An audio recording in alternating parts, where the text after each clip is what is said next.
Compañeros, vamos a esperar un par de minutos que están ingresando otros compañeros solicitando el ingreso y así le damos el tiempo para que todos estén, yo diría 2, 3 minutos, sin mucho.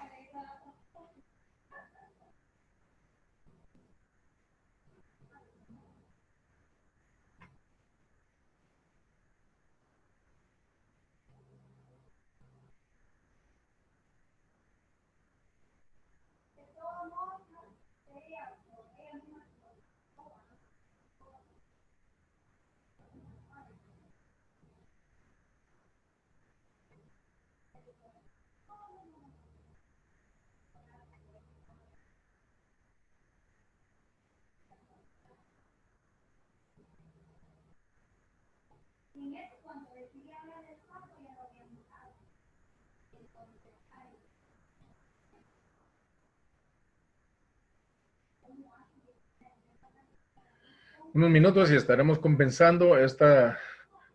reiniciando esta segunda parte del día de hoy. Este es nuestro primer módulo, parte 2, que este módulo tiene 3 sesiones. Esta es la sesión número 2. Y si ustedes saben, pues cada sesión de cada fin de semana, pues tiene 2 partes, antes del break y después del break, ¿verdad? De tal manera que tenemos estas 2 partes. Igualmente, está enviando los videos tal cual como están en las 2 partes de las grabaciones para aquellos compañeros que en algún momento no hayan podido estar en un día X y puedan revisar su videograbación del momento. Como mencionó el doctor Flavio, pues son largos los videos de varias horas y a veces tienen un poco de problema estarlos escuchando por mucho tiempo, pero sí se pueden programar de cierta manera que lo puedan ver cuando, o poco a poco, o cuando van teniendo tiempo, ¿verdad? Ok. Entonces ya tenemos el grupo completo, creo que solo nos falta una persona más. Ok, ahí estamos. Vamos entonces a continuar.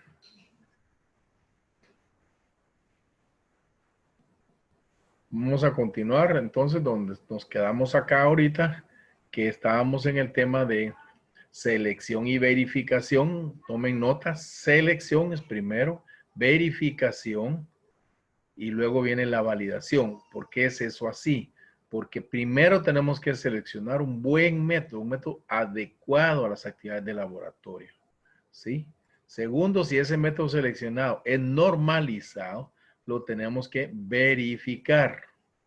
Tomen nota. Primero, tenemos que tener un buen método seleccionado. Segundo, si ya lo tenemos seleccionado, lo tenemos que verificar. Y es un método normalizado, sí, pero debemos de verificarlo con sus parámetros de diseño para saber si ese método pues es funcional para nosotros y funciona. Luego ya viene la parte de validación. Entonces ya vimos 721, que esto tiene 7211, 7212, 7213. Vamos a ver. Sí, ahí está. 7214, 7215, 7216,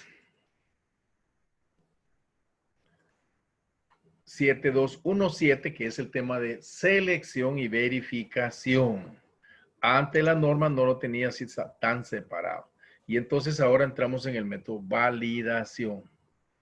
Repito, lo que acabamos de ver es selección y verificación. Ok, ahora que tenemos validación. 721.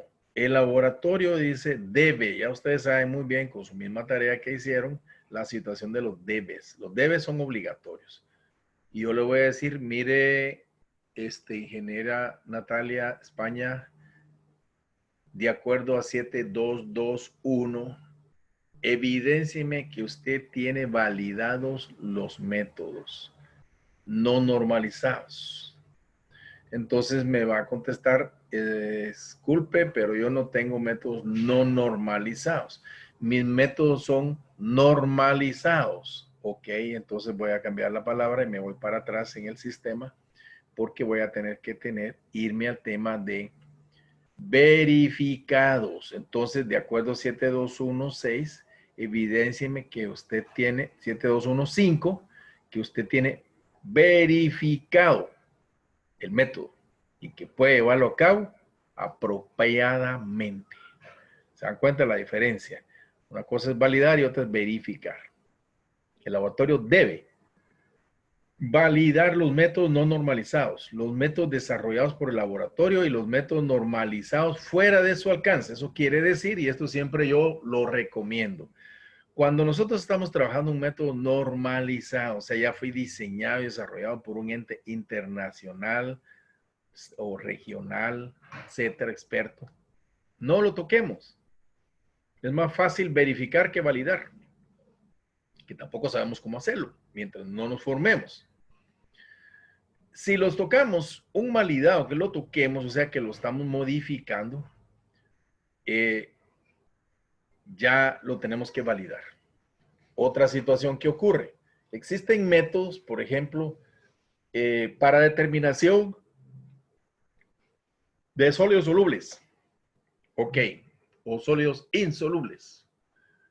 Y está diseñado por ciento de sólidos insolubles de 1 a 3%. Así da el diseño.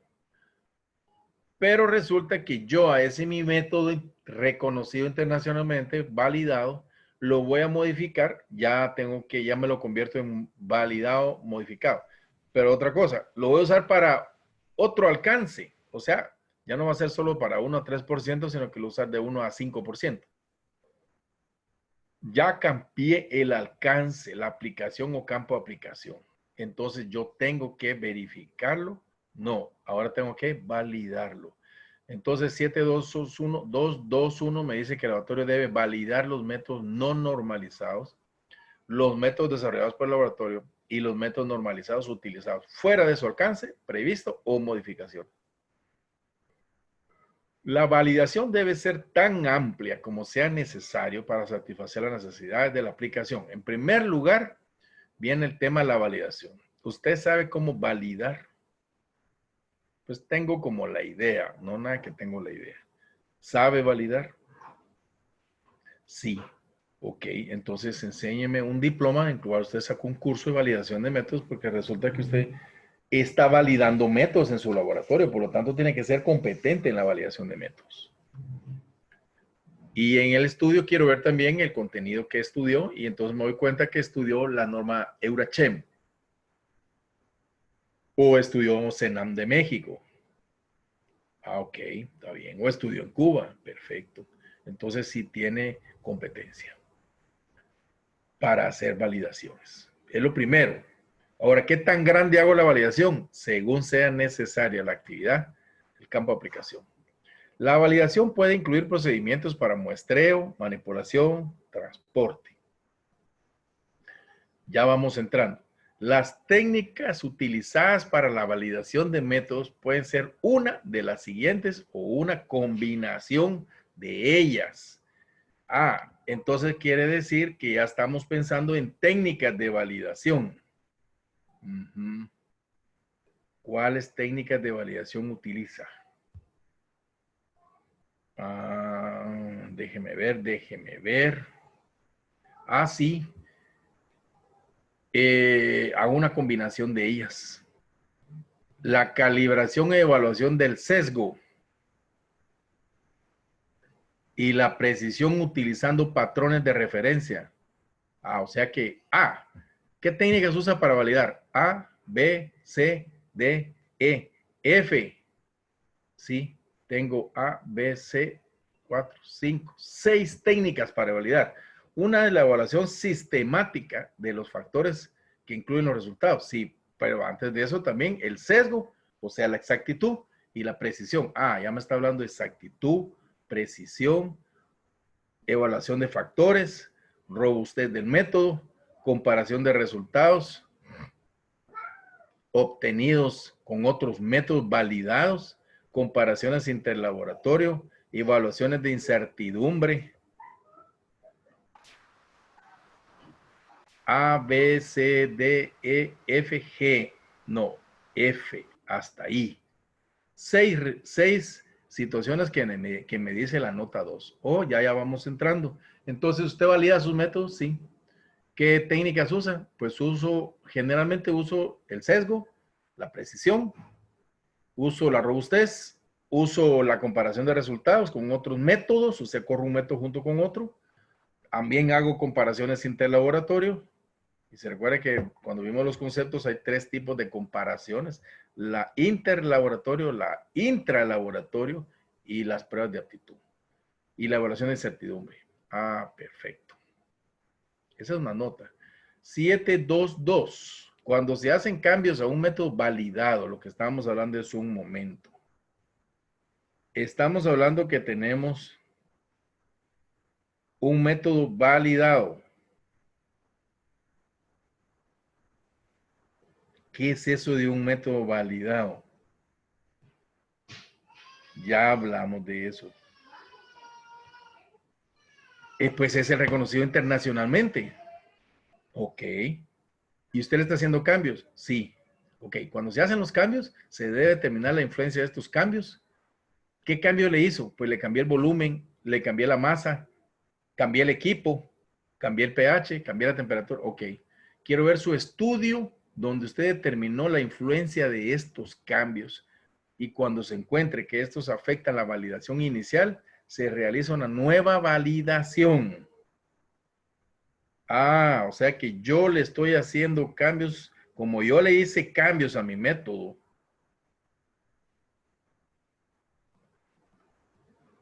Porque le cambié que en vez de usar 100 gramos, estoy usando 50, porque en vez de hacer una dilución 1 a 5, estoy haciendo 1 a 4.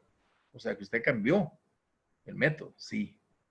¿Dónde está el estudio? La determinación de la influencia de este cambio. ¿Se dan cuenta? Ok. Aquí está. Fíjese que cambié la dilución en un análisis de pH en suelos. El método dice que debe hacerse de 6 a 7, pero a mí me ha funcionado de 5.5 a 7.5. ¿Le ha funcionado? Sí. ¿Dónde está el estudio de la influencia de ese cambio? Aquí está. Ok. Fíjese, se dio cuenta que la influencia fue grande. Sí, fue grande la influencia. ¿Dónde está su validación nueva? El método era normalizado, le cambié solo el pH, le cambié solo el volumen.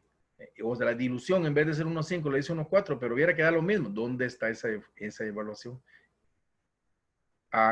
Aquí está y no varía gran cosa. O sea que hizo la prueba estadística, hizo la prueba de medias, hizo T-de-Student, hizo chi cuadrado, hizo cualquiera de todas esas muestras, correlaciones lineales. Y sí, no afecta. Perfecto, ahí nomás llegamos. Pero si sí hay efecto, entonces necesito la validación. Ahora ya, no se la había pedido, ahora sí. Las características de desempeño de los métodos validados, tal como fueron evaluados para su uso previsto, deben ser pertinentes a las necesidades del cliente y deben ser coherentes con los requisitos. 7223. Entonces me está hablando que, como estamos hablando en el tema de validación, 721, 722, ahora 723 me dice que las características de desempeño de los métodos validados como fueron evaluados para su uso previsto. O sea, ¿dónde están las características del desempeño de ese método que fue desarrollado en Europa, en AUAC, en Standard Method?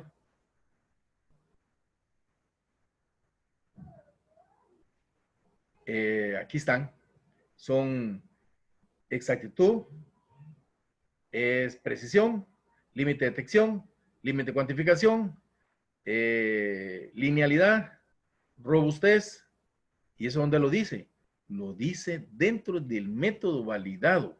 Y entonces yo tengo que ver que esas características de desempeño de los métodos validados, tal como fueron evaluados, deben ser pertinentes a las necesidades. O sea, tengo que ver que es pertinente y ser coherente. Tome nota de eso porque es bien importante.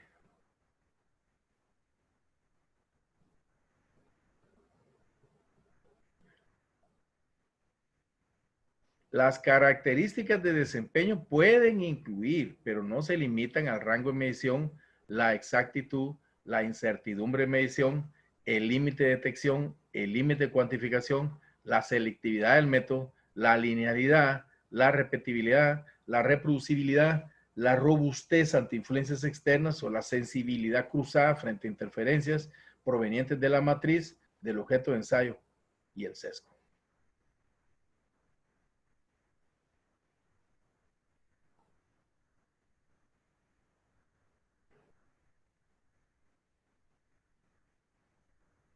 Lean ese pedazo porque muchos no lo leen.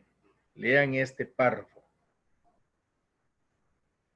Las características de desempeño pueden incluir. Entonces, ahorita sí nos encontramos con procesos de validación. Mire, entonces, ¿yo qué tengo que hacer para validar? Ahora estamos hablando de validar. No estamos hablando de verificar. Bueno, entonces, ¿qué diferencia hay entre validar y verificar? En el fondo es lo mismo, pero verificar solo se verifica lo que el método dice en sus características de diseño original. Si un método dice en sus características de diseño que solo se verifica, o sea, solo se valida, solo se analiza la precisión y exactitud, entonces es eso lo que necesito. Y entonces un método normalizado típicamente solo me va a decir quiero exactitud e incertidumbre del resultado. Solo, está bien, entonces se lo hago. Un método no normalizado me va a decir, repito, quiero sesgo, exactitud, certidumbre, o sea que es repetibilidad, reproducibilidad, límite de detección, cuantificación, etc. Eso ya me lo está diciendo metodologías de validación. El laboratorio debe conservar los registros de esto que estamos hablando. Quiero ver su procedimiento de validación. Aquí me lo está diciendo con nombre y apellido. Bueno, entonces, ¿sí tengo que tener un procedimiento de validación? Sí, y lo dice 7224. Yo se lo voy a pedir. Evidéncieme que usted tiene o presénteme formalmente su procedimiento de validación de acuerdo a 7224A.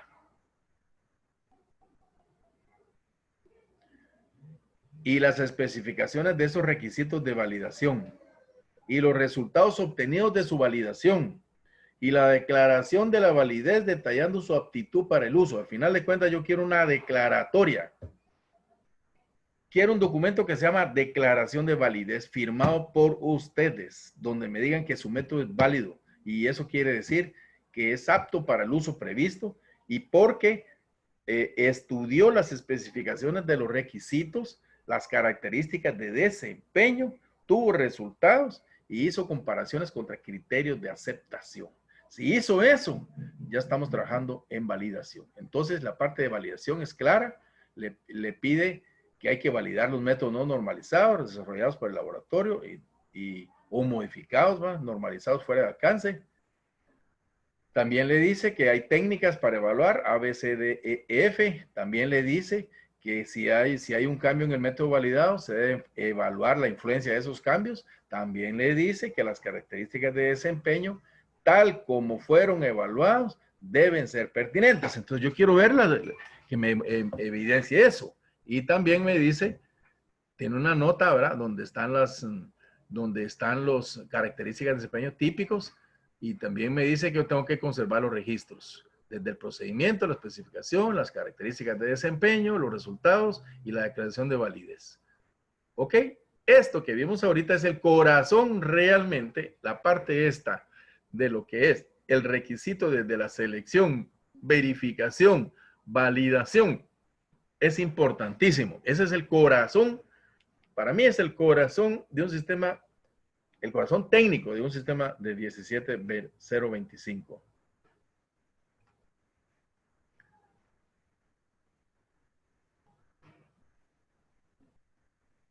¿Ok? Ahora vamos a otro tema. Muestreo. Ah, ¿usted muestrea? Sí. ¿Va a introducir el muestreo dentro de la acreditación? ¿Sí o no? Tiene la opción de no. No, no la voy a instruir. ¿Por qué no? Porque a mí las muestras me las traen aquí. A la puerta del laboratorio, a la recepción, me traen las muestras. Entonces nosotros no muestreamos. O alguien puede decir, fíjese que sí, porque nosotros sí muestreamos. O sea, dentro de nuestro personal de laboratorio tenemos una persona que se llama el muestreo, el muestrero, o también le llamamos el responsable de muestreo. Ah, ok, entonces sí. O sea que ustedes sí muestrean, sí. Ok, entonces si sí muestrean, comience a aplicar 7.3. Si no muestrean, sencillamente va a decir va a declarar que toda la parte de muestreo 731, 732, 733, 7, toda esta parte de 73, no no aplica laboratorio. Ok, no aplica. Pero si sí muestrea, entonces el laboratorio debe tener un plan y un método de muestreo cuando realiza el muestreo de sustancias, materiales o productos. Entonces, ¿dónde está su plan de muestreo? Y recuerden que el plan de muestreo es estadísticamente representativo. Eso quiere decir que hay que saber estadística de muestreo. El método de muestreo debe considerar los factores a controlar para asegurar la validez de los resultados. ¿Cuál es su método de muestreo? El plan y el método de muestreo siempre dice, el plan y el método de muestreo deben estar disponibles en el sitio donde se lleva a cabo el muestreo. Siempre que sea razonable, los planes de muestreo deben basarse en métodos estadísticos. Ok, ¿usted muestrea? Sí. ¿Y está basado estadísticamente? Sí. Ah, perfecto. ¿Cuál es su plan de muestreo? ¿Qué muestrea? Fíjese que nosotros somos un laboratorio. Generalmente esto no aplica para el caso de los laboratorios de calibración. Nosotros muestreamos agua en los ríos para saber el nivel de contaminación de agua residual y cómo muestrea el río. Esa es interesante la pregunta y por eso hay que estudiar estadística. Aquí es donde nos topamos con que sí necesito saber la competencia. Usted hizo el plan y hizo el método y quién es el responsable del muestreo. Pues es la persona tal. ¿Cuál es su competencia para haber desarrollado este método de muestreo? Y estadísticamente saber si es representativo. ¿Cuál es su competencia? Estudió muestreo. Muestreo puntual, descriptivo, muestreo inferencial. ¿Eso qué es? Pues sí, tiene que estudiar. ¿Cómo muestrea? No, fíjese que nosotros vamos a traer una muestra. Estamos ubicados en una planta de producción de alcohol y la muestra que el muchacho sale, llega al área de producción, ahí hay una tubería que lleva el alcohol neutro, el alcohol absoluto, y ahí tiene una válvula y abre la válvula, bota un poquito y luego toma 50 mililitros y lo trae al laboratorio. Ok. O llega a un lugar, tenemos un evaporador y entonces viene y toma la parte de abajo. ¿Y cada cuánto toma la muestra? Y es representativa estadísticamente. Y es una muestra continua o discontinua. Ya no lo sé. Ah, nosotros muestreamos un río. ¿Cómo muestra el río? Fíjese que el río tiene 170 kilómetros de largo. Y usted su conclusión quiere decir que el río está contaminado, pero usted solo fue a tomar en un pedacito del río. O fíjese que muestreamos el lago de Atitlán. Eso quiere decir que usted caminó todo el lago de Atitlán y cuántas muestras tomó en el lago de Atitlán. El lago de Atitlán es grande, tiene, no sé, 80 kilómetros cuadrados o 20 kilómetros cuadrados. ¿Dónde tomó las muestras del lago de Atitlán? Pues caminé para la orilla ahí donde venden pescado y ahí a la orillita donde estaban unas lanchas, ahí metí un pocillo, una banda, metí una palangana y tomé una muestra. No, eso no es muestreo. No, pues fíjese que sí llevé un beaker de vidrio de 50 mililitros. ¿Y a dónde lo llevó? Pues ahí en la orilla donde están las lanchas. Usted no muestreó. Eso no se llama muestreo. Hay que estudiar muestreo inferencial, probabilístico, para hacer un muestreo en un lago, en un río. ¿Cómo muestreó? Y después va a sacar conclusiones de que el río y el lago están contaminados y que no cumplen con las normas del agua residual. No, fíjese que nos fuimos en una lancha hasta el centro del lago y ahí en el centro del lago pues metimos el beaker. Ah, ok. Metieron el beaker, ¿verdad? Sí. ¿Dónde puso el beaker? Fíjese que el centro del lago pues por lo menos debe tener unos 200 metros de profundidad o 100. Ah, no, en la orillita de la lancha. No, entonces usted tomó un agua superficial en el centro del lago, en un punto del lago. ¿Y en medio del lago? No, hasta ahí no llegué. ¿Y al fondo del lago? Tampoco. Ah, bueno. ¿Y en un río en dónde lo tomó? Pues aquí el río Pantaleón, frente del ingenio, ahí tomé la muestra. El río Pantaleón comienza 20 kilómetros atrás y termina 50 kilómetros después. ¿Dónde muestreó? ¿Y cómo muestreó el río? Esa es la parte importante del muestreo. Tenemos que tomarlo muy en cuenta. Si nosotros creemos que hacemos buenos muestreos, tomémoslo en cuenta. Ah, no, nosotros realmente tenemos un muestreo puntual. Cada 8 horas vamos a la tubería de jugo o la tubería de alcohol y ahí abrimos la válvula y tomamos 50 mililitros. Eso es un muestreo discontinuo. ¿Cuántos galones pasaron en 8 horas? Pues pasaron 250,000 galones y usted en 8 horas fue a traer una muestrita de 50 mililitros y está diciendo que 250,000 galones tiene una concentración de 87% de etanol. Ah, no se la creo. Eso no es representativo estadísticamente. Entonces, hágame un buen plan de muestreo. Yo no lo acepto. Fíjese que sí tengo un sistema de toma de muestra continuo. Está pegado en una tubería de jugo.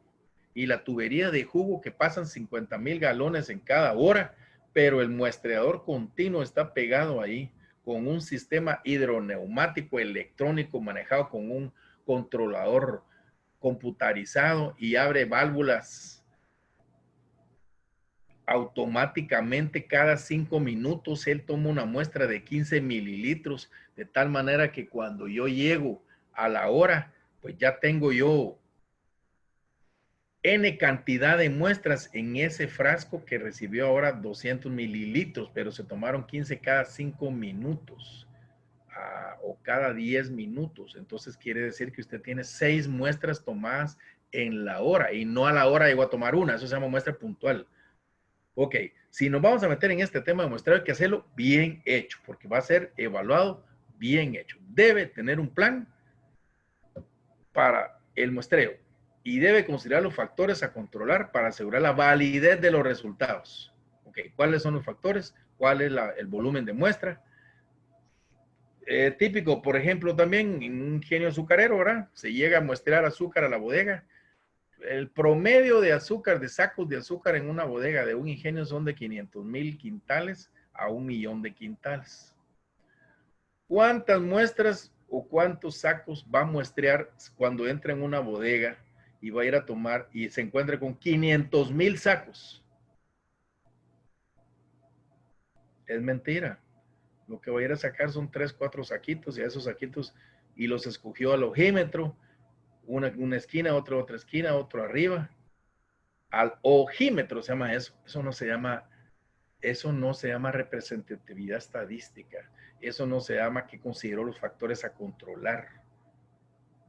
Fíjese que tiene 500,000 de sacos. Bueno, pensemos en el numerito del 10%. Entonces quiere decir que usted sacó 50,000 sacos y a cada saco le sacó muestras. Es mentira. Vaya, pues no le sacó 50,000, le sacó al 10 del 10, a 5,000, mentira. Al 10 del 10 del 10%, a 500, mentira. Al 10 del 10 del 10 del 10 a 50, mentira. Entonces solo sacó 5 sacos. Me encuentro en un lugar donde tengo que muestrear y saqué 5 muestras. No.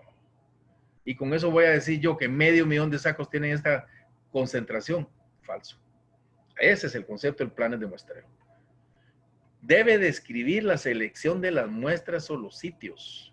el plan de muestreo, la preparación y tratamiento de muestras de una sustancia. Esto es bien importante. Yo vivo peleando todo el tiempo este tema, tanto en los acreditados, en los laboratorios, que la mayoría dicen que mejor no muestrean. Y esa forma más fácil de quitarse este problema, de decir, mire, nosotros no muestreamos. De vez en cuando que vienen nos toca ir a traer una muestra, pero formalmente no muestreamos. Ok, entonces dicen no. Pero algunos que dicen sí, entonces se topa con esto. Típicos laboratorios de análisis de aguas residuales o que tienen que cumplir con las normativas de esas aguas en las plantas de alimentos. Entonces hay que ir a muestrear y ahí lo que tiene que tener es un muestreador continuo que está en el efluente del agua residual tomando una muestra, ¿verdad? Ok, si no yo tengo que tener esto, el plan de muestreo, la preparación o tratamiento de muestras, etcétera. Es bien, bien importante esta parte del muestreo. Es decir, nosotros hacemos un muestreo de tejido vegetal. Qué bueno. Va a una finca y tomo muestras de tejido vegetal. Sí, nosotros lo hacemos o lo hacen ellos. No, lo hacemos nosotros. ¿Cuántas muestras toma? Tomamos 2 por cada hectárea. No, por cada 5 hectáreas. 2 muestras en 5 hectáreas. ¿Cuántas plantas hay en 5 hectáreas? Y usted de esas 2 muestras va a decir que esa es la característica representativa de una finca, de un lote del tejido vegetal. O en el caso de una finca cañera, se toman una muestra cada 5 hectáreas o cada 5 manzanas. Una muestra. Y cada hectárea tiene 100 toneladas de caña. Y si yo tengo 5 hectáreas, voy a tener 500 toneladas de caña. Y de 500 toneladas de caña, solo tomé una muestra que pesa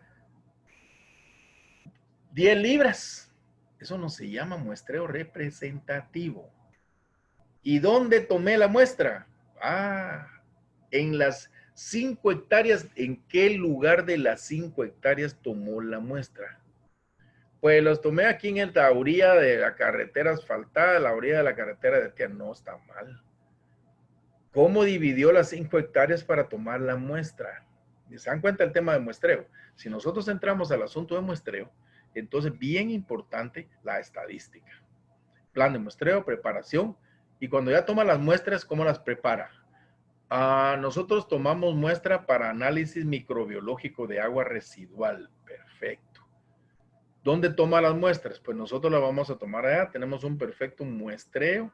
Perfecto. Es continuo. El agua se toma, llega a un refrigerador que está allá en el campo y ahí está congelado y traemos la muestra cada 24 horas y no hay problemas de infección bacteriológica. ¿Ya lo tiene estudiado eso? Sí, ok, evidencia. Y entonces hacemos las pruebas de E. coli, de conteo total, de salmonela, perfecto. Vamos a decir que ese producto tiene X o Y resultado microbiológico, pero estamos segurísimos que esa muestra no se arruinó, no se descompuso, especialmente microbiológica. Ese es el asunto en el muestreo. El laboratorio. El laboratorio debe conservar los registros de los datos de muestreo que forman parte del ensayo o la calibración. Fui a hacer un muestreo de calibración. Bueno, casi no mucho aplican eso. Generalmente un cliente dice, mire, yo tengo que me venga a calibrar una balanza, 1, 2, es raro que diga, mire, aquí tengo 5 balanzas, yo quiero que usted me escoja 2 de las 5. Es muy raro eso. Va a calibrar todo, porque realmente la norma dice que todo tiene que calibrarse. Y eso sí, tenemos que tener registros de todo esto. La referencia al método de muestreo, la fecha y hora de muestreo, los datos para identificar y describir la muestra. ¿Qué más? O sea que de acuerdo a 733 tenemos que tener registros para A, B, C, D, identificación del personal que realiza la muestra. E, equipamiento utilizado. F, condiciones ambientales o de transporte. G, diagramas u otros medios para identificar. ubicar el muestreo. H, desviaciones adicionales o las exclusiones del método y el plan de muestreo. Todo tiene que estar en el requisito 733. Y esto dice aquí, estos registros deben, ¿verdad? Ok. ¿Qué más nos dice? Que el laboratorio debe contar con un procedimiento para el transporte. Ah, ya salimos del tema 7.3, que es muestreo, y entramos en el tema 7.4, que se llama transporte, recepción, manipulación, protección, almacenamiento, conservación, disposición, devolución de los ítems de ensayo. Ok, o calibración. Ah, ¿usted calibra? Sí. Ok. ¿Y calibra en el lugar o trae equipos para calibrar? No, hay ciertos lugares donde nosotros traemos los equipos, por ejemplo, un espectrofotómetro o un pHímetro, lo traemos, o una pipeta o una bureta, la traemos al laboratorio, o el cliente nos lo trae al laboratorio. También calibramos masas patrón, nos las traen al laboratorio, ok, de calibraciones. ¿Cuál es su procedimiento de transporte de esos ítems de calibración? ¿Cuál es su procedimiento de recepción? ¿Cuál es su procedimiento de manipulación? ¿Cuál es su procedimiento de protección de esos ítems? De calibración. ¿Cómo los conserva? ¿Cuál es su disposición o devolución de los ítems? De calibración. Ah, no, son de ensayo. Ah, o sea que nosotros tomamos, hacemos el muestreo y desde allá del lugar de los hechos para el laboratorio transportamos, recibimos, manipulamos, protegemos, perfecto. No, nosotros no muestreamos. Por lo tanto, nosotros no tenemos transporte de muestras, perfecto, no aplica. Pero sí tenemos recepción de muestras, sí. Sí tenemos manipulación, desde el momento que lo recibió lo comenzó a manipular. También protegemos las muestras. Sí, cuando son muestras de agua residual, muestras para análisis microbiológico, nosotros incluyen el procedimiento, recepción, manipulación, protección, que lo acondicionamos en un refrigerador. Ah, perfecto. Lo almacenamos, también los conservamos. Y disposición o devolución. Ah, nosotros también tenemos una bodega de muestras almacenadas después de que le hacemos los ensayos. Ah, ese es otro tema. Primero dice que lo recibe, lo manipula, lo protege, lo almacena, lo conserva temporalmente, ¿verdad?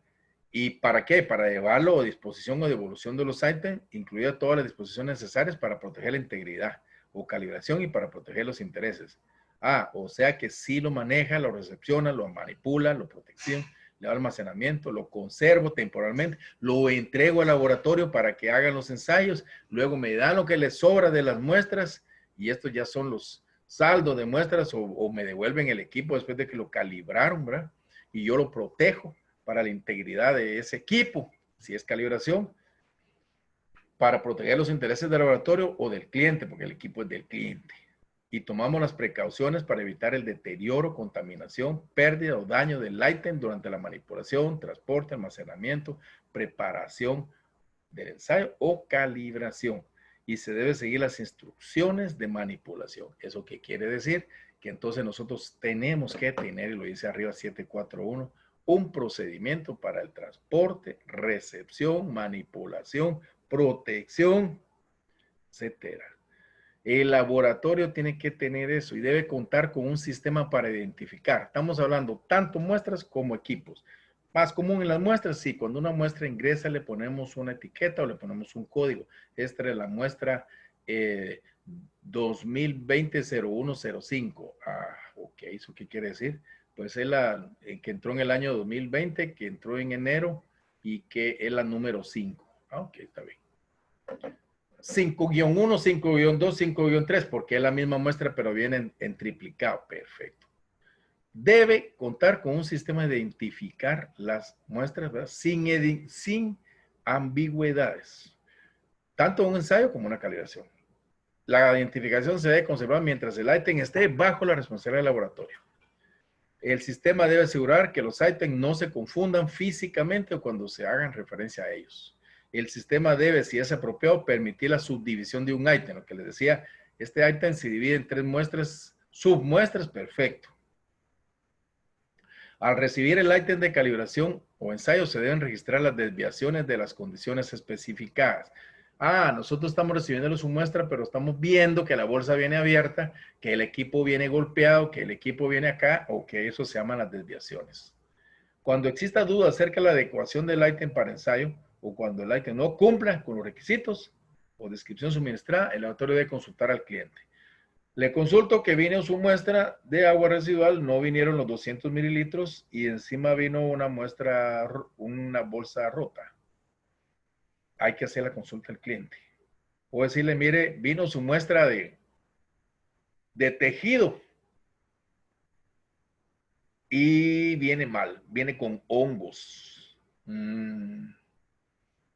Miren, no importa, ya eso ya pasó y háganos el favor de hacernos el análisis. Bueno, vamos a notar que su muestra viene con hongos. Eso hay que notar las desviaciones. Cuando el cliente requiere que el ítem se ensaye o la calibración, admitiendo una desviación, el laboratorio debe incluir en el informe de descargo de responsabilidad el que se indica. Cuando se dé el informe, va a decir, mire, nota, esta muestra fue recibida en condiciones no adecuadas, contenía hongos y el cliente la aceptó para continuar con su ensayo. Perfecto. Cuando los ítems necesiten ser almacenados o condicionados bajo condiciones ambientales, se deben mantener, realizar el seguimiento y registrar estas condiciones. Fíjense que nosotros vamos a recibir una muestra, es para hacer análisis microbiológico. La muestra tiende a descomponerse o a hacer análisis físico-químicos, por ejemplo, azúcar. El azúcar se descompone con el tiempo. Entonces, es una muestra de un jugo y necesitamos almacenarlo. Definitivamente debe ser almacenado, condicionado. ¿Y dónde lo almacena? Pues en un refrigerador. Debe darle seguimiento y registrar estas condiciones. ¿Por qué? Debe estar en un congelador o un refrigerador a 20 grados centígrados. Le tengo que dar seguimiento y registrar estas condiciones de almacenamiento. Son detallitos que tiene la norma, ¿verdad? Este es el tema de los registros, ¿verdad? De lo que es la parte esta del transporte, recepción, manipulación, protección, que ahí viene su identificación, que es el 742, que viene lo que es de registrar desviaciones, que es el 743, que es almacenar esas muestras o equipos en condiciones adecuadas, que es el 744. Luego viene entonces otro tema que pertenece a requisitos de proceso, que este es realmente uno de los requisitos más largos, y se llama registros técnicos. Todos aquellos registros que nosotros tomamos durante nuestras operaciones analíticas, esos se llaman registros técnicos. Fíjese que también tenemos aquí unos registros de las órdenes de compra. Eso no se llaman registros. Sí. ¿Verdad? Entonces, estos no se llaman registros técnicos. Estos son otros tipos de registros. Pero registros técnicos son todos los analíticos que se realizan durante el proceso. Todos sus registros, sí, pues sí, la toma de datos de equipos, de las concentraciones en HPLC, en GC, en espectrofotometría, en fotometría, en polarimetría, en lo que quieran, pH. Vamos a tomar datos técnicos, sí. Asegúrese que esos registros se llaman técnicos para cada actividad del laboratorio contenga los resultados, el informe y la información suficiente para facilitar, si es posible, la identificación de los factores que afecten al resultado de la medición y su incertidumbre. Los registros técnicos deben incluir la fecha, la identidad del personal responsable de la actividad del laboratorio y de comprobar los datos y los resultados. Yo tengo que tener, mire, este es mi formato, mi registro de toma de datos de cromatografía. Perfecto. Este es un registro que se llama registro de datos.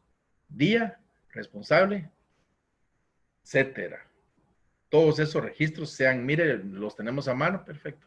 No, eso no lo genera el equipo, perfecto. Entonces quiere decir que van a haber registros manuales, en físico, sí, y van a haber electrónicos, sí. Cualquiera de los dos. Cuando hablamos de registros técnicos 7.5 puede ser cualquiera de los dos. Aquí no tenemos registros a mano, son electrónicos, perfecto, está bien. 751.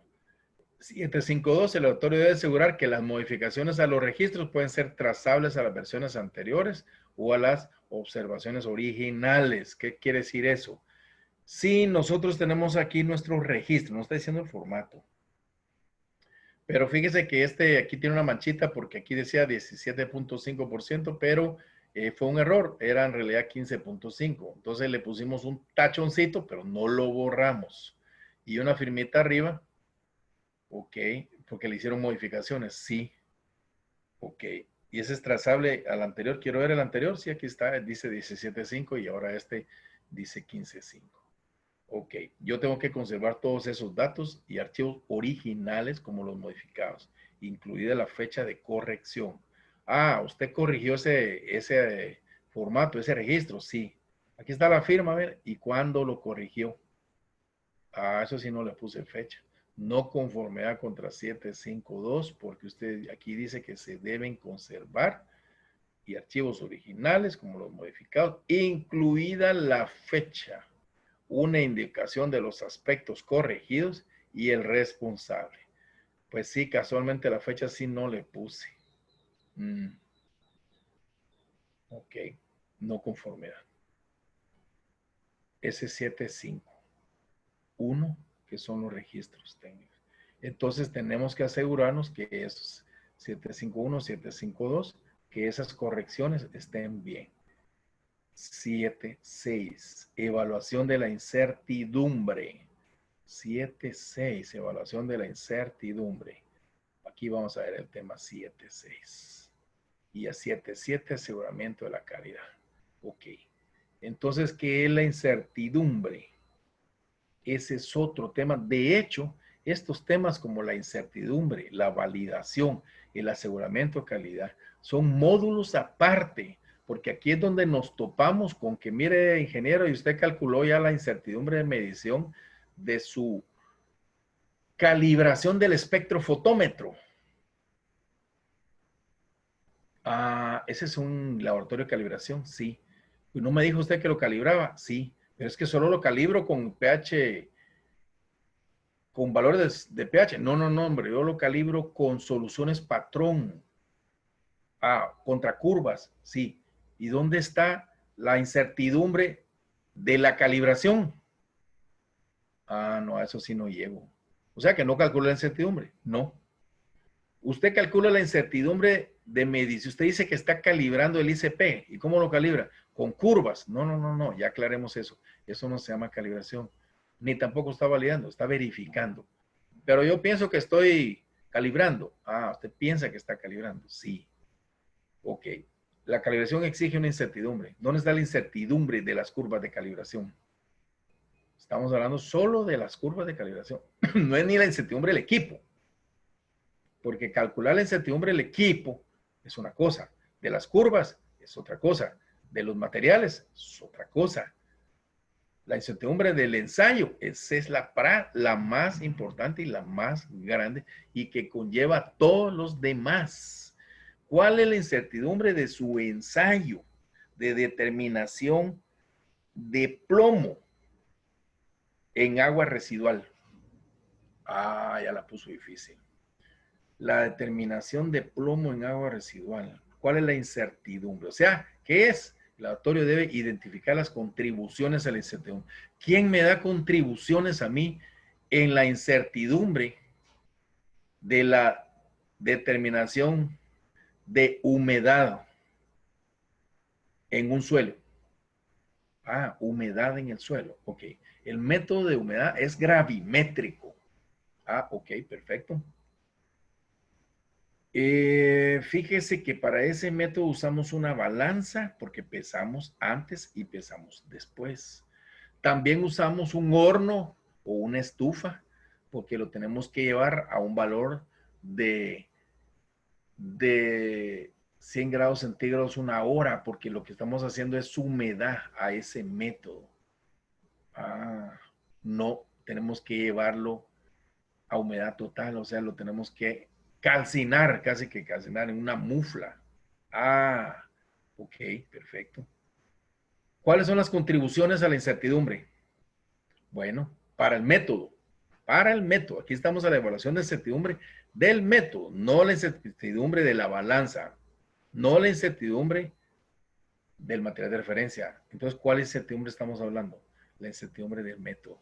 Y entonces, ¿cuáles son las contribuciones a la incertidumbre en un método de determinar humedad en suelo?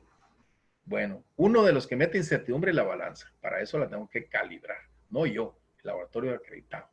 Y entonces tengo un certificado con la incertidumbre de la balanza. Pero también tengo un horno al vacío y tiene que estar a 110 grados centígrados más menos 3. Ah, o sea que tiene calibrado termómetro. Sí, porque eso me va a dar incertidumbre. No es lo mismo hacer humedad a 100 grados más menos 3 que hacerla a 90 o 95 o a 140. Sí, tengo incertidumbre. ¿Dónde está la incertidumbre de su termómetro? También resulta que tengo 3 analistas en el laboratorio haciendo humedad del suelo. Ah, entonces, ¿dónde está la incertidumbre del analista Juan, del analista Pedro y del analista José? Porque los 3 tienen incertidumbre. Y los 3 juntos se llama reproducibilidad del analista. Ah, otra contribución. Sí, perfecto.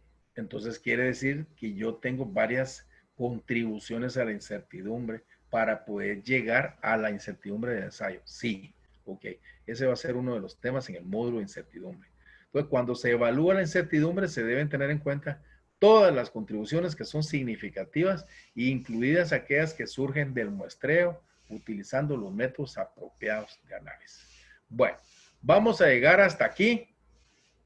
El 761, que estamos comenzando el tema de incertidumbre, porque vamos a continuar ya la siguiente semana con el resto que nos hace falta de la norma, ¿verdad? Que todavía estamos pendientes acá. Y tenemos acá la introducción, va a continuar el doctor Flavio Reyes, que también tiene información importante, hacer algunas referencias a los trabajos realizados, ¿verdad? Y él como siempre, tiene información, el doctor Flavio, que los voy a dejar con él. Más adelante, doctor Flavio, yo voy a terminar acá, le voy a dar de nuevo su ¿cómo se llama? Eh, ¿Cómo se llama? El host, make host this, para que usted pueda subir información cuando lo sea necesario. Ya está listo, doctor. Bien, muy buenos días. Nuevamente muchas gracias a todos por estar esta mañana de sábado disfrutando de estos conocimientos que nos comparte nuestro instructor experto, el ingeniero Estuardo Monroy. Vamos a ver algunas cositas con respecto al aula virtual. Doctor ¿Sí? Flavio, solo un minutito que se me había pasado que teníamos ahí 2 consultas para salir de ellas. Bien, está bien, ingeniero, no tenga pena. Entonces tenemos ahí una consulta de Adolfo Macario. Me pregunta, ingeniero, ¿hay metodología para captación de muestras sólidas y líquidas? Sí hay. Sí hay metodología para captación de muestras sólidas y líquidas. Hay bibliografía bastante para eso y hay mucho en ese tema de bibliografía, ¿verdad? O sea que sí hay bibliografía para esto, en esta parte de lo que es la captación de muestras sólidas, líquidas y gaseosas, que es diferente, ¿verdad? Por ejemplo, yo trabajo una vez al año una evaluación de la validación de métodos de ensayo en Honduras, ¿cómo se llama? En la planta de fabricación de cigarros. Y hay que evaluar ahí sí que el humo de los cigarros, y para eso existe una metodología para evaluar, porque un cigarro hay que evaluarle no solo el humo, que es el gas, sino que también hay que evaluar el filtro que queda, porque hay 2 tipos de contaminantes, y hay contaminantes en el gas y hay contaminantes en el filtro. Muy interesante porque hay como 900 contaminantes en un cigarro. Así que facilito nos estamos metiendo cientos de contaminantes, pero para eso hay métodos y son diferentes para sólidos, líquidos o gaseosos. Otra pregunta que tenemos aquí es que dice, ¿la incertidumbre del analista se hace por cada equipo que está en proceso de acreditación? No, no es la incertidumbre del equipo, es la incertidumbre del ensayo. pero entonces el resultado del ensayo del analista. Entonces yo podría decir, un analista, por ejemplo, en un ensayo de pH, que es uno de los más sencillos, yo le voy a dar una muestra a un analista y él me va a hacer, mire, me lo va a repetir 10 veces. Se llama Adolfo. Perfecto, Adolfo, hágamelo. Mire, ahora aquí tenemos otro que se llama Macario. Macario, hágame estas 10 muestras. Yo sé que las muestras son las mismas, son un material de referencia certificado y quiero ver cuánto le salió a uno y al otro. Esa diferencia entre un analista y otro, o en el mismo analista, tiene una incertidumbre para el resultado de ese ensayo. El otro tiene otra incertidumbre. No da lo mismo un analista con otro analista. Entonces, no es que lo vamos a hacer para cada equipo. Mira, aquí hay 5 balanzas. Quiero ver cómo sale este analista con cada balanza. No, no es eso. Estamos hablando la incertidumbre del analista en el ensayo. Ajá, correcto. Estamos ahí, doctor Flavio, para salir de estas 2 consultas. Disculpe. Muy bien, ingeniero, muchas gracias. La información que les tengo es siempre con respecto al aula virtual. Entonces, vamos a ver algunas cositas importantes para que ustedes tomen en cuenta y también vamos a hablar de la tarea que debieron entregar ayer a las 23:59 y la tarea de esta próxima semana. Y también la metodología de estar ingresando a las reuniones de Zoom. Muy bien, vamos a compartir pantalla. Entonces,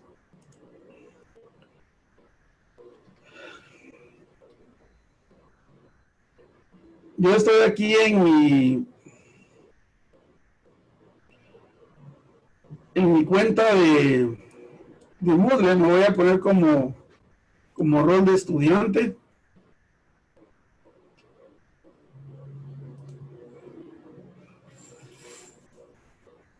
Y ustedes pues ya se dieron cuenta que en el inicio de la plataforma, después de la información que tenemos, está el enlace para las reuniones por Zoom.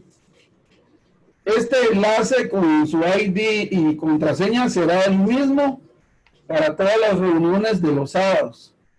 Entonces no tienen que estar buscando un nuevo enlace, un nuevo ID ni nueva contraseña. Será el mismo para todos los sábados, que terminamos creo que hasta el 26 de septiembre, por ahí esa fecha creo que es la última actividad.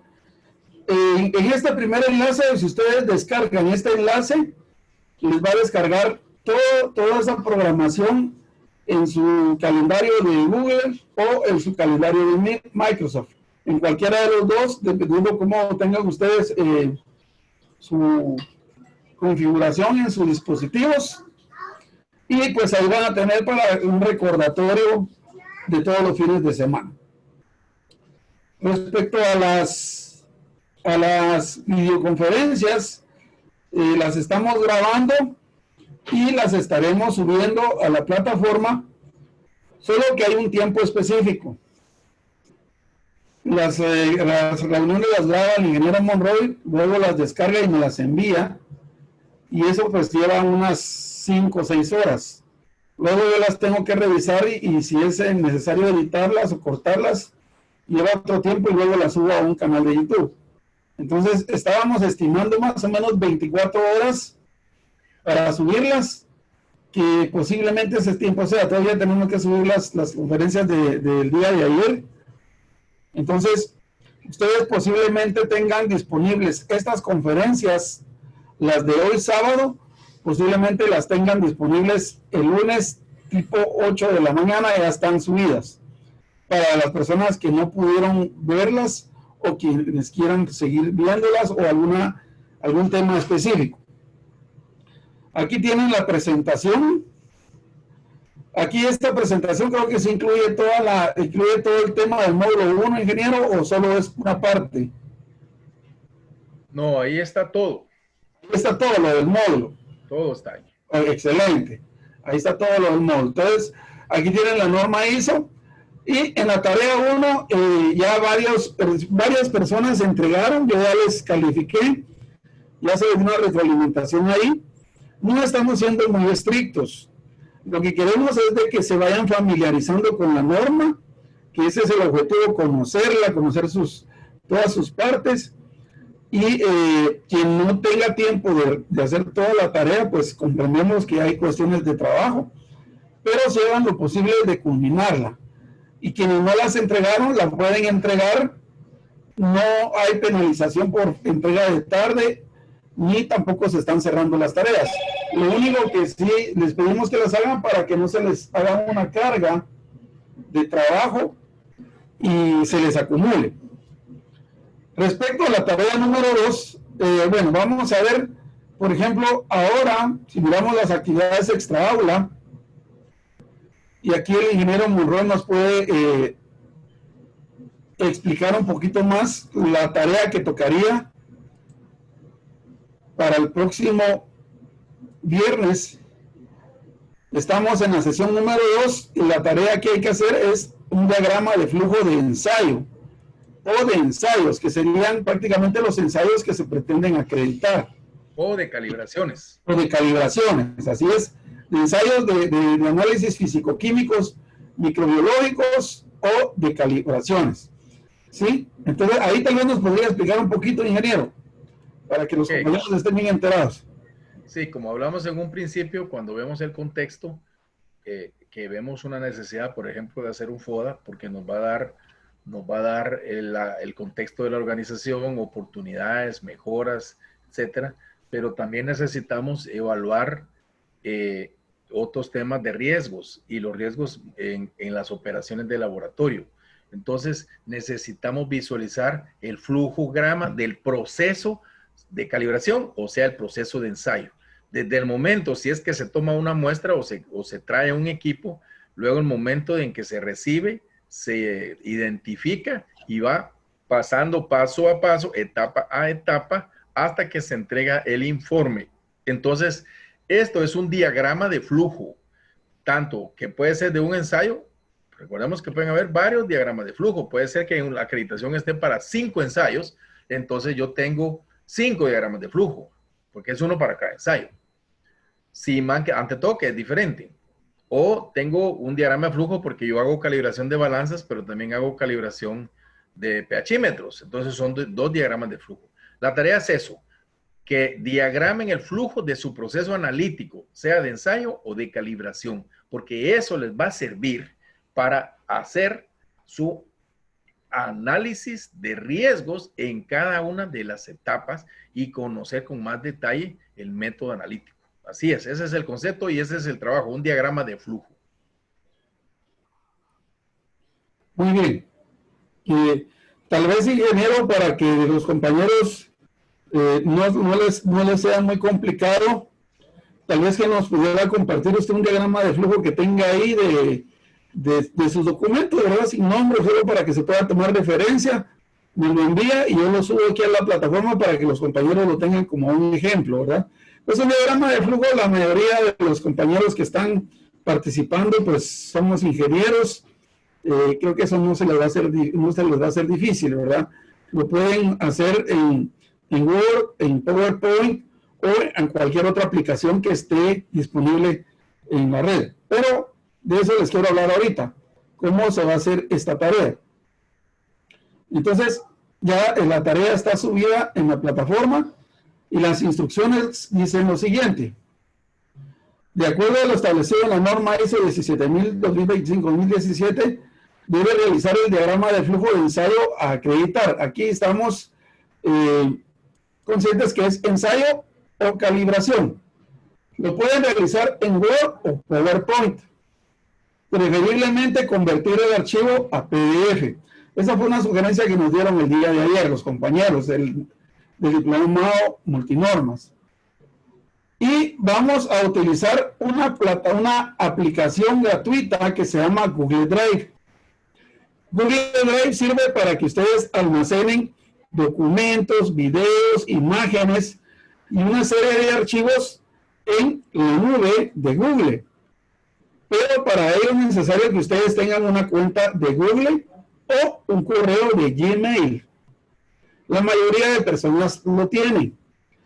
Las personas que no lo tengan, se les sugiere que abran una cuenta y tengan ese correo electrónico como un correo alterno y verán la utilidad. Tal vez hay algunas personas o muchos compañeros que tal vez ya lo utilizan y les puede parecer un poquito aburrida esta explicación.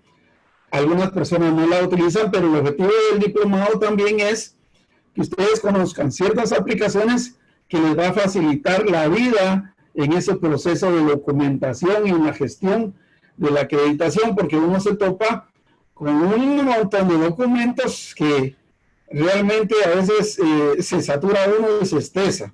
A mí me ha ayudado mucho en el tema de la acreditación, pues he tenido ya varias experiencias en el tema de acreditación y he logrado utilizar los archivos digitales para almacenar toda mi documentación. Y ahora con esta aplicación es maravilloso porque uno puede almacenar hasta 15 gigabytes de forma gratuita en la nube con su cuenta y ya no es necesario andar cargando la computadora con la información ni aquellas memorias o USBs o discos externos con la información que a veces se pierde. Entonces puedo hacer un backup en la nube y yo puedo accesar desde mi casa con mi cuenta, o me voy al laboratorio donde trabajo, acceso con mi cuenta, o a la universidad y acceso con mi cuenta a esos archivos. Entonces es importante que ustedes creen una cuenta de Google Drive. El que ya la tenga o ya tenga su correo de email no es necesario. Entonces, ustedes lo que van a hacer es subir ese archivo a Google Drive y luego van a compartir el enlace y lo van a pegar en el texto de entrega como hicieron la tarea, ¿verdad? Anteriormente, la tarea 1, ustedes escribieron directamente en la plataforma, que es un editor que tiene la plataforma, pues de la misma manera, esta vez solo van a pegar el enlace de ese archivo. Aquí tenemos el criterio de evaluación, ustedes ya lo van a leer más despacio, pero ahorita les voy a enseñar yo cómo subir un archivo a Google Drive. Entonces, para que los que no pueden hacerlo, pues accesan al video ya que lo tengamos en diferido y van a poder hacer esa subida de archivo. Vamos a hacer lo posible de irles enseñando otro uso de aplicaciones que son muy importantes y que son muy aplicables y que facilitan el trabajo de documentación, facilitan este proceso de acreditación. Muy bien. Entonces, ustedes pueden entrar bueno, de hecho, la mayoría de computadores tienen este buscador que se llama Google.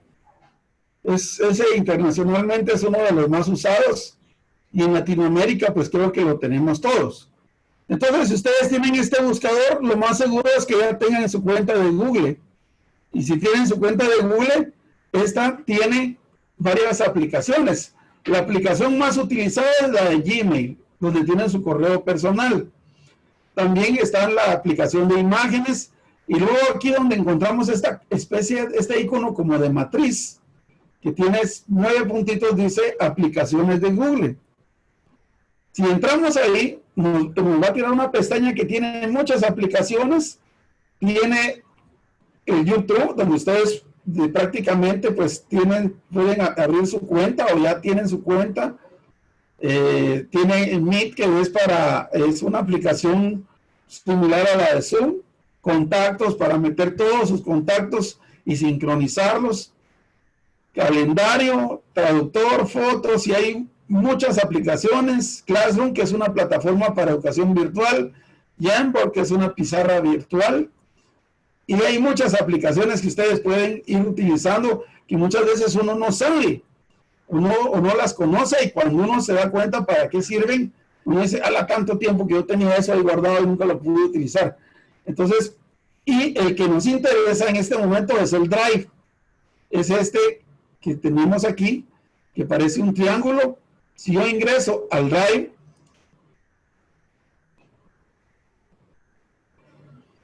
ustedes van a tener, aquí ya tengo varios archivos subidos. Quienes tengan o hayan utilizado esto, pues ya lo van a tener más lleno. Aquí tenemos opción de crear carpetas, así como tenemos en nuestro almacenamiento en el computador. Podemos crear carpetas y dentro de carpetas, subcarpetas, para almacenar y ordenar nuestros archivos. Entonces tenemos esa opción de crear carpetas nuevas. Podemos cargar archivos desde nuestra computadora o cargar una carpeta completa. También podemos utilizar documentos de Google, por ejemplo, como el Word. Tenemos acceso aquí a un editor de texto muy similar a Word y que puede ser utilizado por varias personas de forma simultánea. Un solo archivo, editarlo, modificarlo, enriquecerlo por varias personas en el mismo tiempo y en diferentes lugares. Igual las hojas de cálculo de Google, que es un comparativo al Excel, y las presentaciones de Google, que son similares a las de PowerPoint. Muy bien. Podemos hacer formularios de encuestas, de satisfacción o de mejora. Eso los podemos hacer a través de formularios de Google. Ya no es necesario tener esas encuestas engorrosas en papel, sino que las podemos hacer a través de esos formularios. Les vamos a enseñar a utilizarlos también. Pues ahora lo que yo necesito es que ustedes puedan cargar un archivo y compartirlo. Entonces yo aquí en mi computadora, en la parte de documentos, aquí solo tengo un archivo porque les cuento que la computadora que estaba usando temprano me empezó a fallar. Entonces tuve que cambiar de computadora y esta computadora la tengo aquí como de repuesto. No tengo mucha información. Estos son unos temas de la virtualidad que a veces se dan, ¿verdad? Entonces tengo aquí este archivo que se llama diagrama de flujo del ensayo, que lo tengo en PowerPoint. Ustedes lo pueden, si quieren, lo pueden subir como PowerPoint, o si lo hacen en Word, o lo pasan a PDF, o si ya conocen de alguna aplicación en la red, la pueden hacer ahí, lo bajan en JPG o en PNG, o simplemente pueden copiar el enlace de acceso directo a la red, dependiendo de la aplicación que sea. Ustedes pueden hacer todo siempre y cuando peguen un enlace. Muy bien. Entonces, regresando a mi unidad de Google Drive, yo me voy a colocar aquí donde dice unidad y voy a poner aquí donde dice cargar archivos. Automáticamente me empieza a buscar los archivos de mi computadora. Me voy a documentos y aquí tengo diagrama de flujo del ensayo. Ese es un archivo que yo tengo ahí rápidamente a manera de ejemplo. Lo selecciono y lo doy a abrir. Y entonces me sale aquí una información de la subida para darme el proceso de subida. Cuando los archivos son pequeños, suben rápidamente, y cuando son grandes, pues se tardan un poquito. Y ahí nos va diciendo el estado de carga. Este ya cargó, y el archivo que subí es este. Miren, diagrama de flujo del ensayo. Si yo le doy un doble clic aquí a este, me saca el archivo. Yo de alguna manera puedo hacer una lectura directa de los archivos. En el Google Drive yo puedo tener libros, folletos, documentos, presentaciones, que puedo verlas directamente en línea, desde mi celular o de mi teléfono inteligente, o desde mi computadora o desde una tablet. ¿Sí? Muy bien. Y también la puedo descargar para descargarla en otro computador, en otro dispositivo. Aquí en esta parte de descarga la puedo imprimir, pues tiene todas las funciones que tiene también Microsoft en las computadoras. ¿Qué van a hacer ustedes? Una vez hayan cargado su archivo, se ubican en el archivo y pinchan clic contrario y les va a salir todas estas opciones. La opción que van a seleccionar es la opción compartir. Le dan compartir, pinchan y sale esta nueva información. Dice compartir archivos con personas y grupos. Entonces, aquí ustedes pueden agregar los correos electrónicos que ustedes conozcan, o que tengan en sus contactos, o que tengan en un archivo X, para enviar el archivo directamente a ese correo electrónico, y que desde ahí se puede acceder. Este no es el caso. Lo que yo quiero es de que ustedes copien el vínculo o el enlace para que cualquier persona tenga acceso. Entonces, ¿qué vamos a hacer? Aquí donde, si se dan cuenta, dice obtener vínculo o enlace. Automáticamente el vínculo está restringido. Solo las personas que agregues pueden acceder con este vínculo. Entonces, lo que tengo que hacer es cambiar esta opción. Y lo que yo quiero es que cualquier persona que tenga el vínculo pueda acceder. porque yo voy a ver ese vínculo desde la plataforma del aula virtual.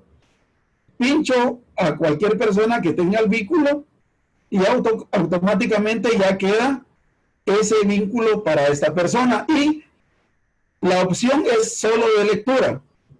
Aquí puedo cambiar yo para hacer comentarios o incluso para editar ese archivo. Pero eso no me interesa ahorita. Ahorita solo quede como lectura. Aquí donde dice copiar vínculo, copio y le doy listo. Entonces, una vez ustedes tengan eso copiado, se van a la plataforma y a ustedes les va a salir aquí la opción de agregar tarea. Pinchan agregar tarea. Yo aquí no lo tengo porque no, como yo soy el administrador, no me sale esa opción, pero a ustedes sí les va a salir. Pinchan esa opción agregar tarea y en el espacio del editor de texto van a pegar el enlace completito, nada más. No van a colocar ni su nombre, ni van a colocar nada más. Para el caso de los compañeros que están haciendo trabajo en grupo, por favor, hagan su entrega individual. Trabajen en grupo, pero hagan su entrega individual, por favor, para poder darles su calificación. Eso es prácticamente. Y si ustedes quisieran asegurarse de que el enlace que copiaron es correcto, pues abren nuevamente otra, o pueden abrir otra pestaña directamente desde la parte de la unidad y pueden pegar el enlace en la parte superior del enlace que ya tenían copiado y le dan enter. Y se van a dar cuenta que nos va a dirigir directamente al archivo que están compartiendo. Con esto yo me aseguro que estoy compartiendo un enlace que sí se puede abrir y que la persona a la cual se lo estoy dando lo va a poder utilizar o por lo menos leer. Esta aplicación, como les menciono, es muy útil y pues podemos guardar toda nuestra información o por lo menos la más relevante en la nube con un espacio hasta de 15 gigas. Si alguien topa los 15 gigas, pues puede optar a la aplicación o la opción de paga.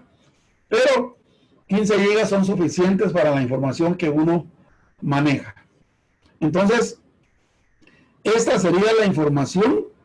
Si alguien tiene alguna duda o alguna pregunta, pues estamos para poderles responder y para poderles darle pues la asesoría o el apoyo que requieran.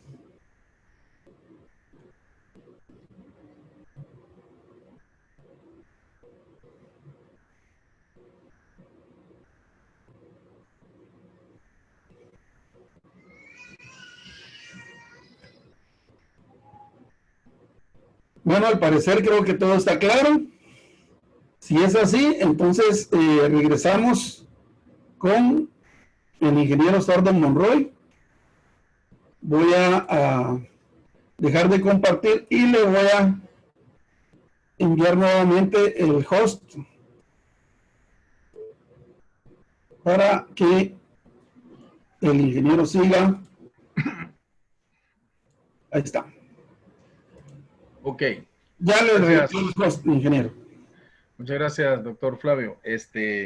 Básicamente, yo esperaba esa información, es excelente. Ayer me hacía alguien una consulta sobre cabalmente que iba a entregar el trabajo de los debes, pero que el documento era muy grande y que no cabía en ese parte de editor de texto.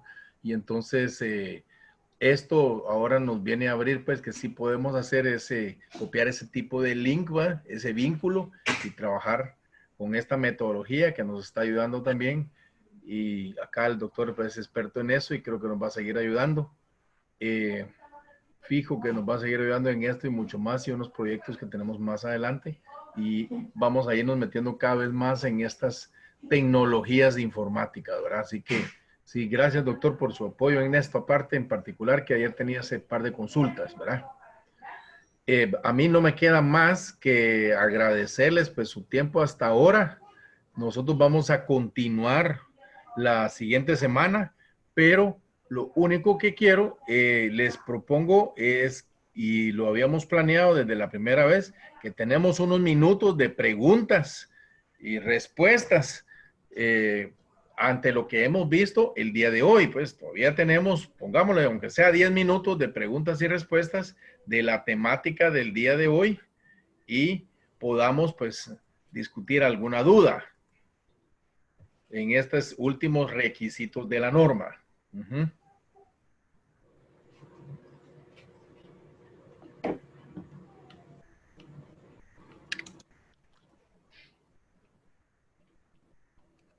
Dejo abierto entonces el camino. Tenemos unos minutos, por lo menos unos 10 minutos de preguntas, si es necesario, más o menos.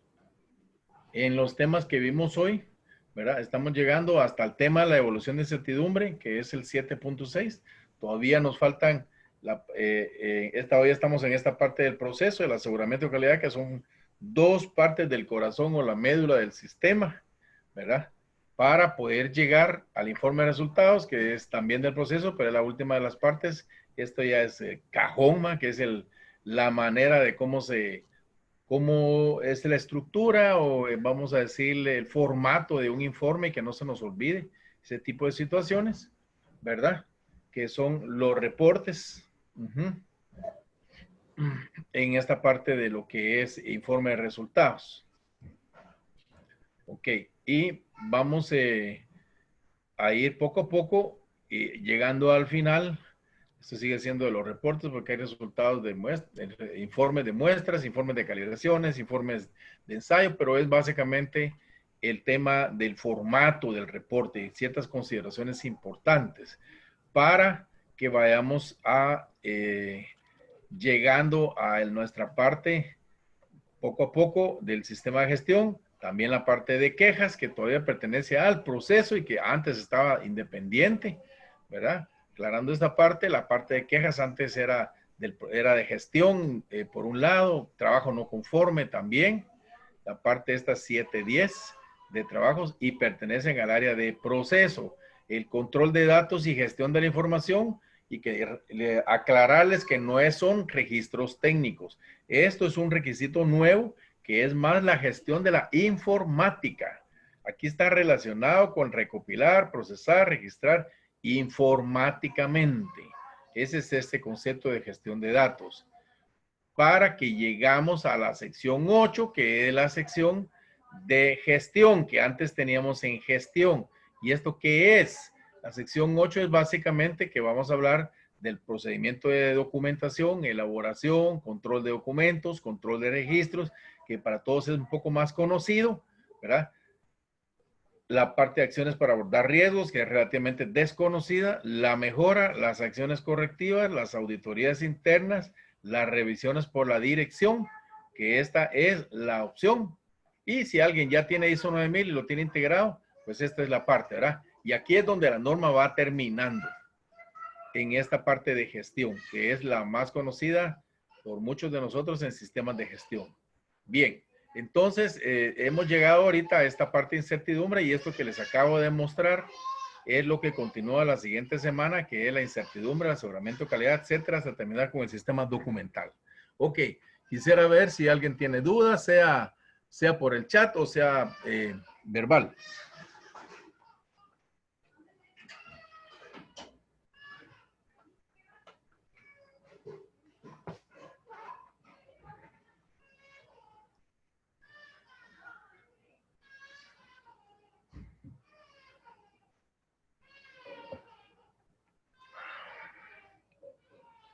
Vamos a ver las dudas.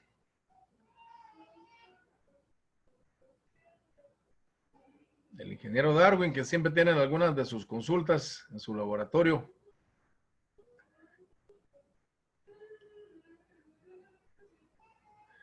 En su laboratorio de agrolaboratorio. ¿Está todo claro? Irma, ¿qué dice Irma en Anacafé? ¿Está todo claro? Natalia, ingeniera Natalia, ¿qué nos dice en el laboratorio de calibraciones?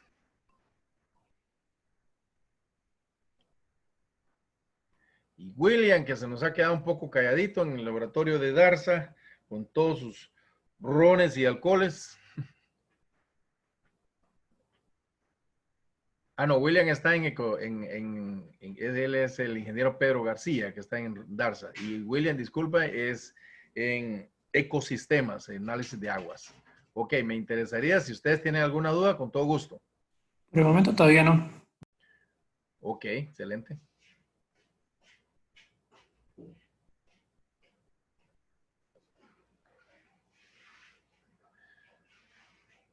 Bueno, si no tenemos muchas dudas o ninguna, está todo claro, que excelente. Llegamos hasta acá y continuamos, pero bien, ya tenemos algunas dudas por acá en el chat. Ajá. Entonces, normalmente tenemos acá a Irma nos dice que no hay dudas, está todo bien. Darwin también, de mi lado, todo claro. Ok, Natalia, estamos bien por la explicación del día de hoy. Perfecto. Recuerden que lo que me interesa es que estén bien. Ajá. Y que también está muy interesante. Perfecto. William nos dice que está todo claro. Perfecto. Luis Sánchez también, todo claro. Bueno. Qué excelente que esté todo claro y es lo que a mí me interesa, que esté todo claro. Ya con eso ya me voy tranquilo para la siguiente semana. Ok, entonces llegamos hasta acá y primero Dios, pues nos juntamos la siguiente semana que vamos a ir concluyendo con este tema de la norma 17025, ¿verdad? Dice una última pregunta, dice, cuando estemos en proceso de acreditación de seguro surgirán, pero por el momento vamos bien. Ok. Sí, hay muchas dudas a la hora de avanzar en muchos de los otros temas. Sí, hay muchas dudas. No llegamos a llegar hasta el final del proceso de acreditación. Ajá. Correcto, estamos bien. ¿Listos? Entonces, primero Dios, pues la siguiente semana, feliz tarde a todos, feliz fin de semana. Doctor, ¿tiene alguna explicación? No, ingeniero, muchas gracias. Estamos ahí. Feliz semana para todos. Nos vemos, Dios primero, el próximo sábado. Ok, estamos listos. Pues. Fin del día hoy, parte 2. Y próximamente seguimos. Gracias.